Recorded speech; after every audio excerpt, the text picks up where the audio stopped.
He had always believed that if you worked hard and treated people right, life would treat you the same way.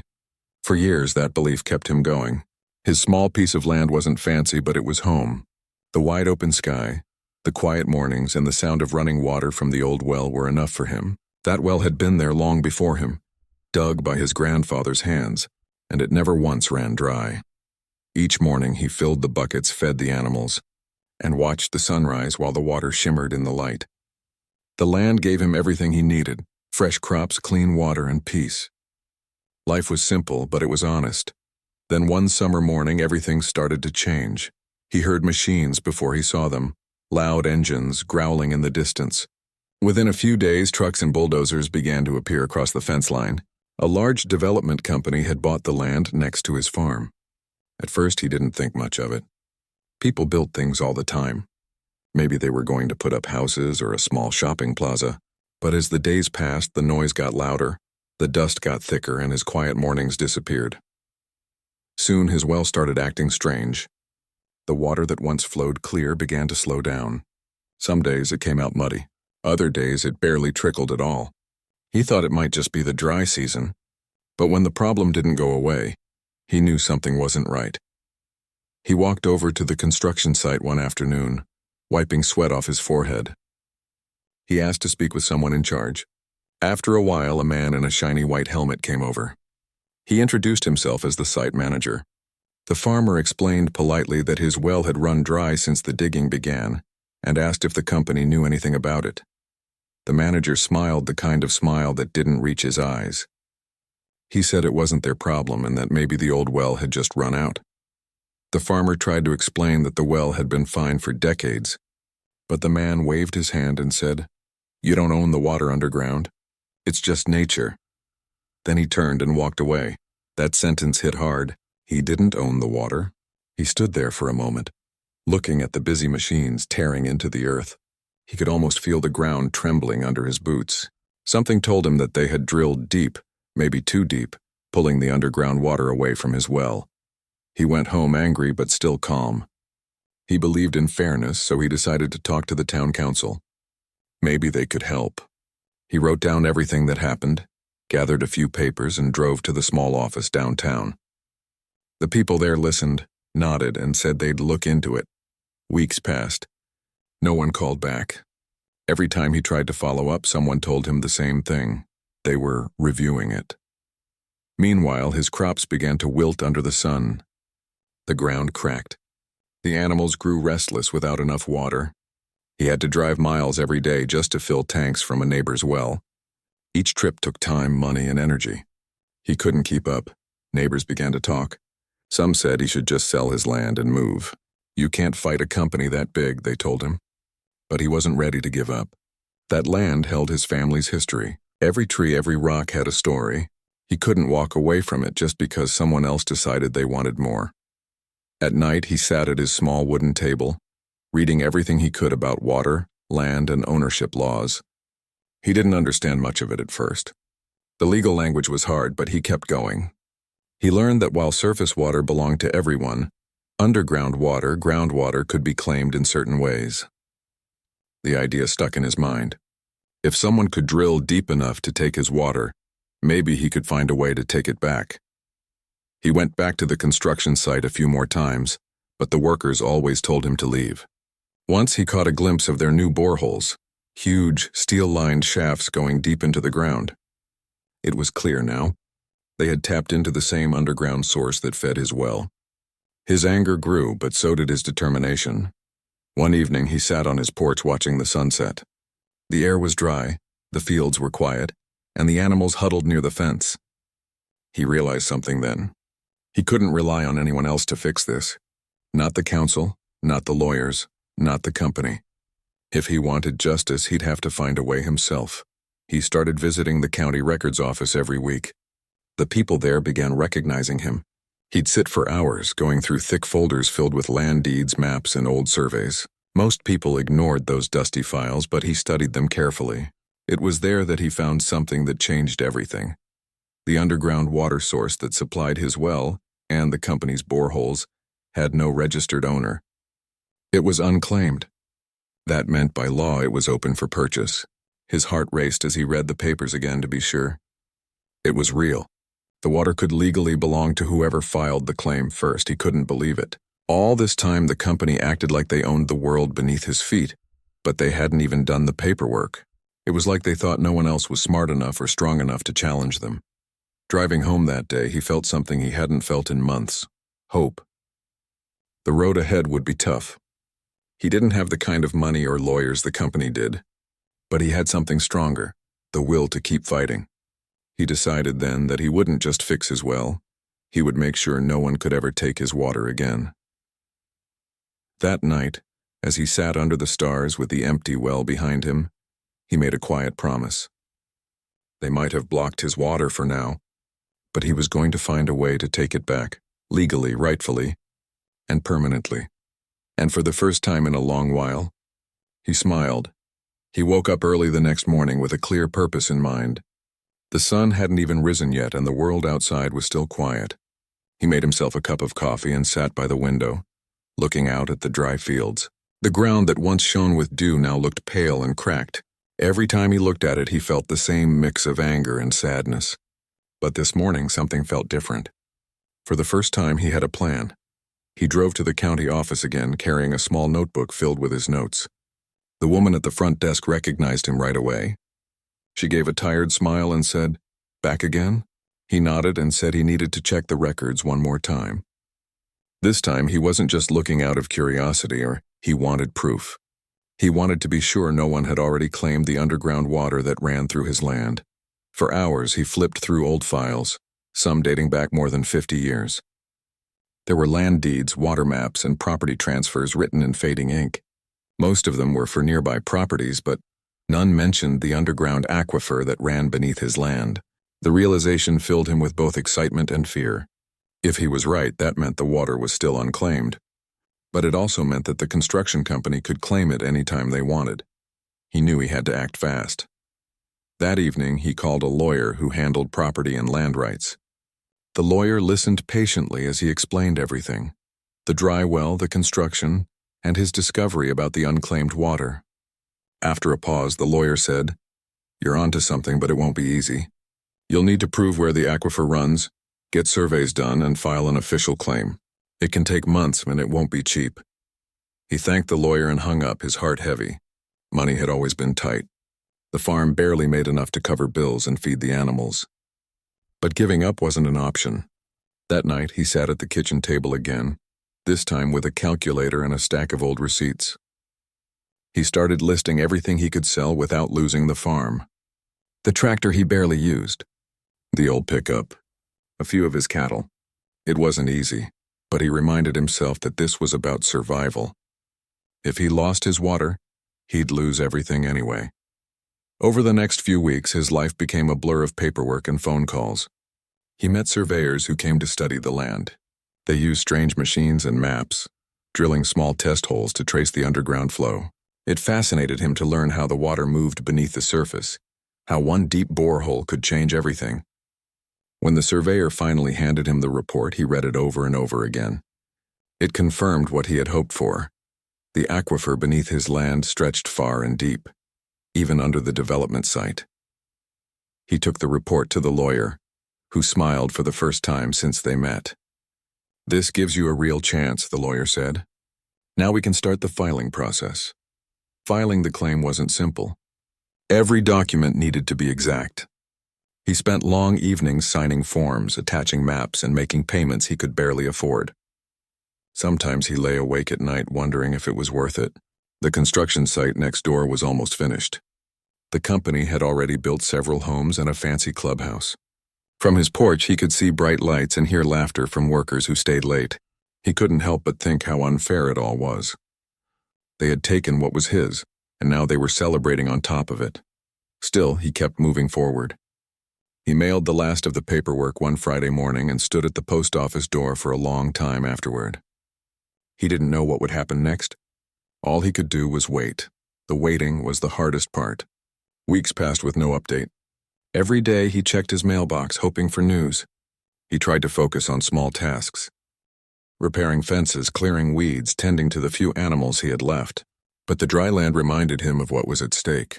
The crops that once grew easily now refused to sprout. The well stayed dry. The animals drank from stored rainwater, but the barrels were running low. Then one afternoon, a truck stopped outside his gate. A man stepped out wearing a clean white shirt and a company badge. It was someone from the development project. He walked up with a practiced smile and said, "We heard you've been trying to file something about the water rights. I'll be honest with you, it's not worth your trouble. These processes take years, and even if you get it, maintaining it will cost more than your land's worth." The farmer said nothing. He just looked at the man quietly. After a few moments, the company man sighed and said, "Look, we'll make you an offer. Sell your land. You'll get a fair price and you can move somewhere better." The offer sounded tempting, but he knew what it really meant. They wanted to buy him out before his paperwork went through. He smiled politely and said, "Thank you, but I'll stay right here." The man frowned slightly and walked back to his truck without another word. That night, he sat on his porch again, looking at the stars. The company could keep building, keep drilling, keep trying to scare him, but he wasn't going anywhere. He felt tired, yes, but also proud.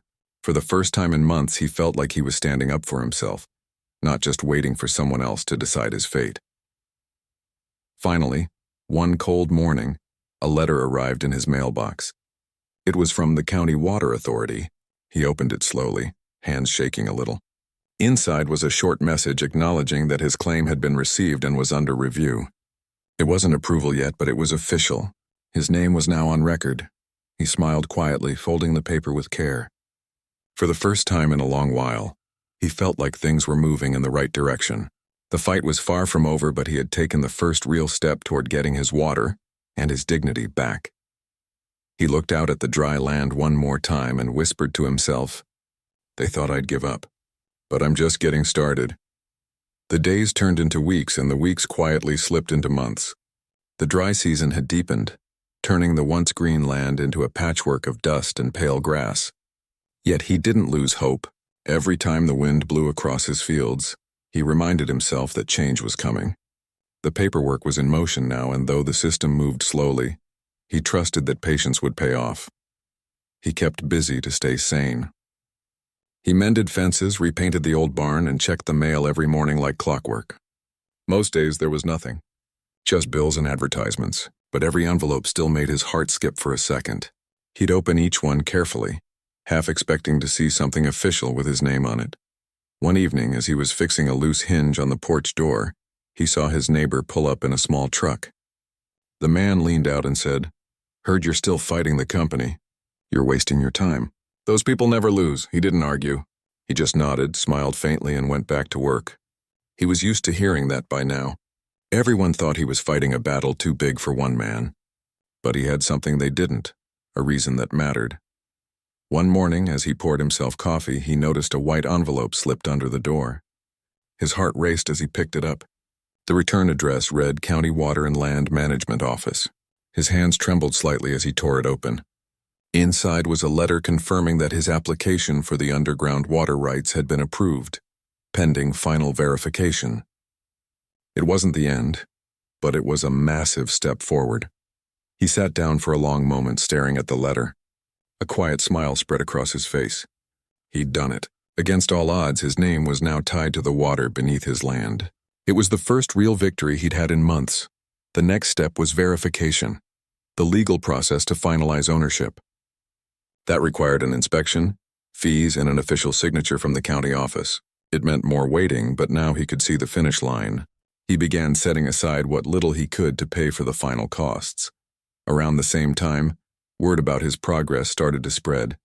One of the construction supervisors stopped by his property, pretending to make small talk. "Heard you've been busy filing papers," the man said, forcing a smile. "You know, these things can get complicated. Maybe it's better to settle this quietly before it turns into a bigger problem." The farmer wiped his hands on his jeans and replied, "It's already a big problem for the one who caused it."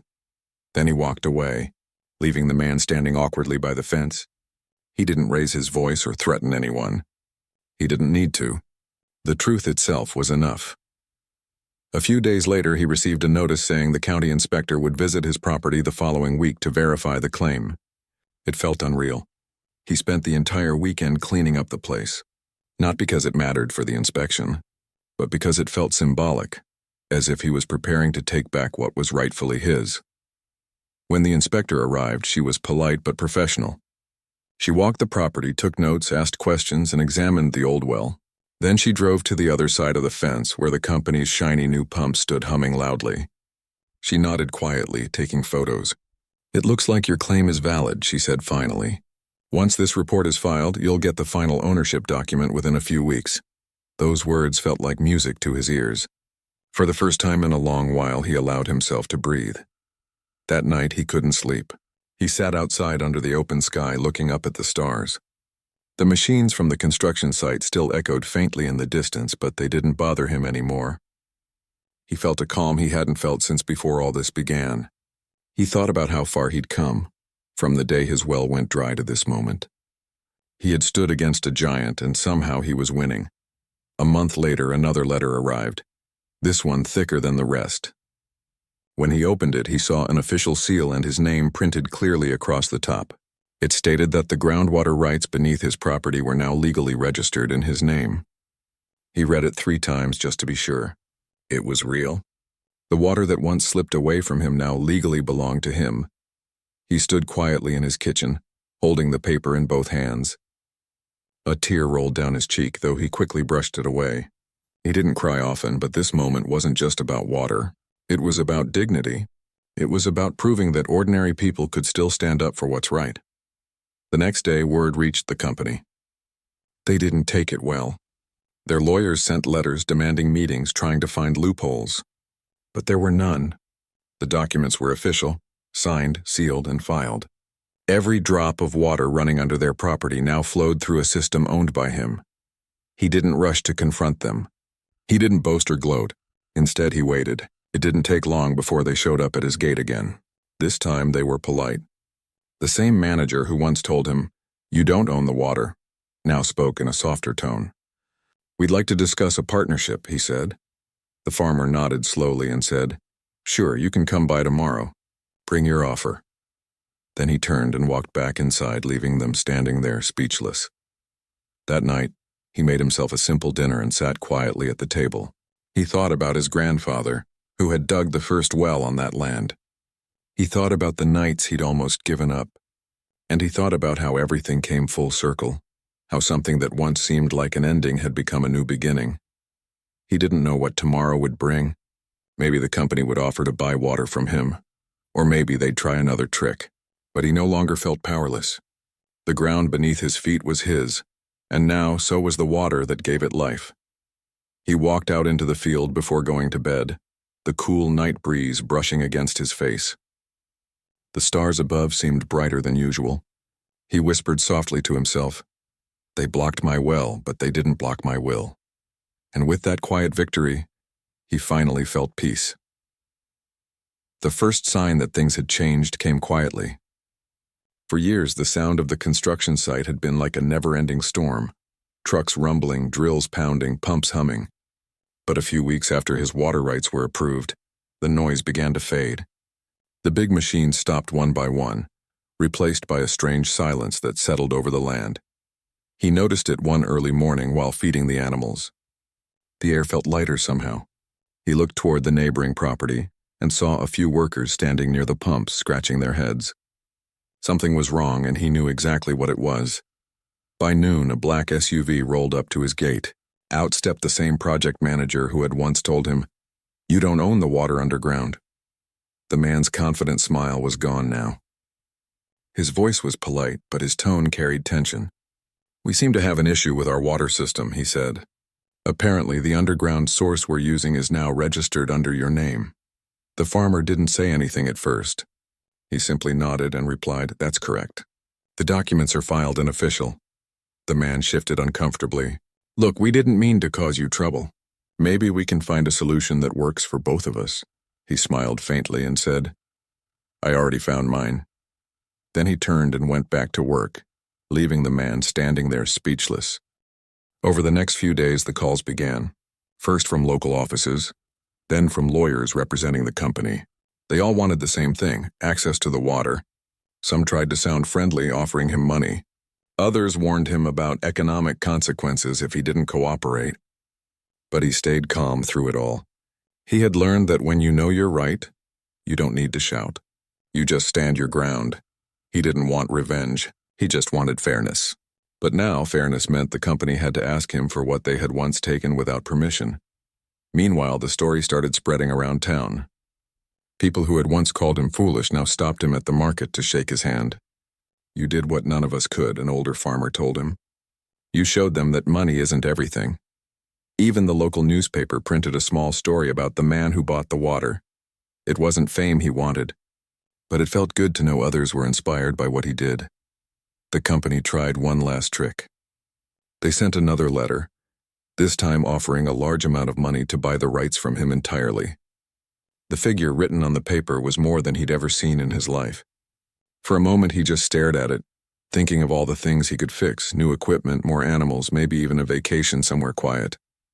But as quickly as the thought came, it faded. Selling the rights would mean giving up the very thing he had fought for. It would mean letting them take control again, just because they could afford to. He folded the paper neatly and set it aside. Later that day, he wrote a short letter back. "Thank you for your offer.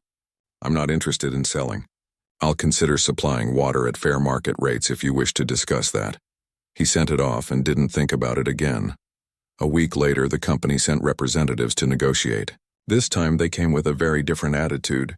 They spoke with respect. They asked about possible contracts and pricing. It felt almost surreal. The same people who once ignored him were now asking for his terms.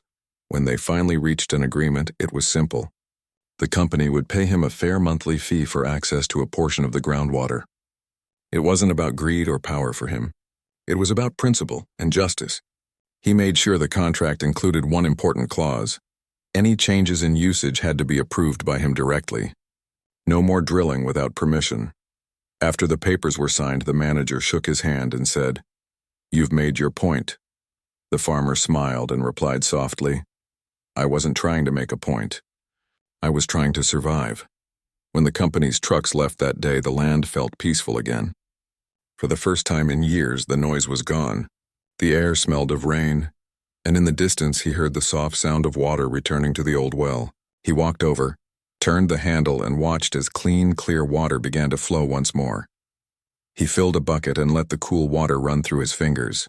It felt like victory, not the loud kind that comes with cheering or applause, but the quiet kind that comes with knowing you did the right thing, even when no one believed you could. The weeks that followed brought even more change. With the money from the new water contract, he was able to repair his home, buy back the animals he'd sold, and plant new crops. The fields slowly turned green again. The neighbors who once doubted him now came for advice.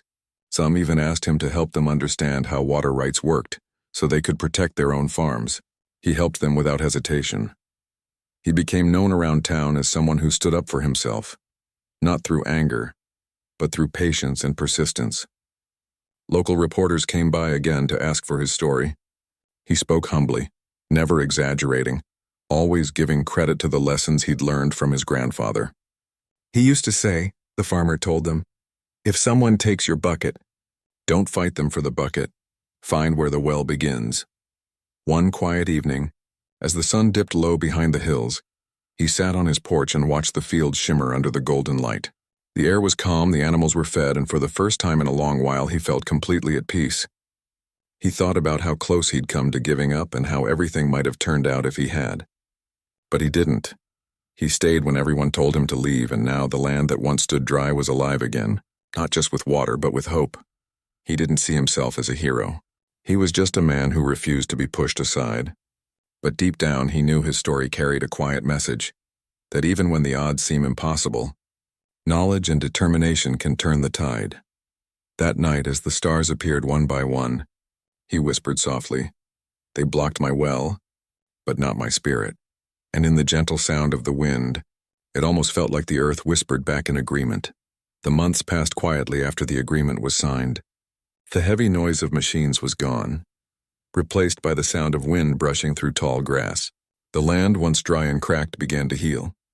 Little by little, green returned to the fields, and the old well started flowing stronger each week. Life finally felt peaceful again. He had stopped keeping count of how long it had been since the day his well first ran dry. Back then he had felt powerless, like one small man standing against a mountain. But now, when he looked around, he didn't see loss anymore. He saw what patience and courage could build. Every morning he followed the same simple routine he had before the trouble began. He'd rise with the sun, feed the animals, and walk out to check the fields. The difference now was the feeling inside him, the quiet satisfaction of knowing he had protected something that mattered. He had not only saved his farm, he had also restored his dignity. The company across the fence kept to itself. They still used the water, but only under the agreement they had signed with him. The relationship was professional, distant, and respectful. Sometimes their trucks would pass by his gate and the drivers would wave. He'd nod back, not out of pride, but peace. He didn't hold grudges. He had learned that revenge was never the answer. What mattered was standing your ground and letting time prove your worth. As the seasons changed, people from nearby towns started hearing about what he had done. A few came to visit, curious to meet the man who had turned the tables on a corporation. They expected someone loud or stubborn, but instead they met a quiet man who spoke gently and smiled often. He didn't talk much about the legal fight. When asked how he managed it all, he would just say, "I learned that the best way to win is to know what you're fighting for." One afternoon, a local journalist came by again to write a longer piece about his journey. She asked if he ever regretted not selling the water rights when the company offered that large sum of money. He shook his head and said, "Money comes and goes. But when you sell your rights, you sell your peace. I'd rather sleep well than live rich and restless." The article spread quickly. People admired his calm defiance and his simple honesty. He didn't see himself as a hero, but to others he became a symbol of determination. Farmers from nearby towns came to ask for advice. Some brought maps, others brought letters they couldn't understand. He spent evenings at his kitchen table helping them read their papers, explaining what he had learned during his own struggle. It became his quiet way of giving back. With time, things improved even more. The steady income from the water agreement allowed him to make long-needed repairs. He fixed the roof, painted the barn, and bought a few new animals. For the first time in years, he even hired a young worker to help around the farm. He wasn't rich, but he was stable and free. But what mattered most to him wasn't the money or the comfort. It was the lesson. He had learned that sometimes, when life pushes you to the edge, it's not trying to break you. It's trying to show you how strong you are. The struggle had tested him, but it had also changed him. He no longer looked at problems with fear. He looked at them with patience, the same patience that had carried him through the hardest days. One morning, after a gentle rain, he walked to the old well again. The air smelled of wet soil and grass. He leaned down, scooped up a handful of water, and watched it glisten in the light. It was clear and cold, just like it had been when he was a child. He smiled, thinking of his grandfather, who had dug this very well decades ago. He could almost hear his voice saying, "Take care of the land, and it will take care of you." He stood there for a long while, remembering everything. The noise, the sleepless nights, the frustration, and finally, the moment when everything turned. It wasn't victory that filled him then. It was gratitude. Gratitude for the lessons hidden in the struggle, for the people who had doubted him, and for the strength he found within himself when no one else believed. Later that evening, a few neighbors came over for dinner. They brought food, laughter, and stories. Someone mentioned how the company had now started treating small farmers more fairly, double-checking permits before digging or drilling. "You might have changed more than you think," one of them said with a smile. He just laughed softly and replied, "Maybe I just reminded them that small voices still matter." As night settled, he sat alone on his porch, watching the stars blink softly in the sky. The world around him felt calm, balanced, and full of quiet meaning. The land stretched wide and open before him, strong and alive again. He thought about how, at the beginning, everything had seemed impossible. When his well first went dry, it had felt like losing everything. But sometimes losing something you depend on is what pushes you to discover what you're truly capable of.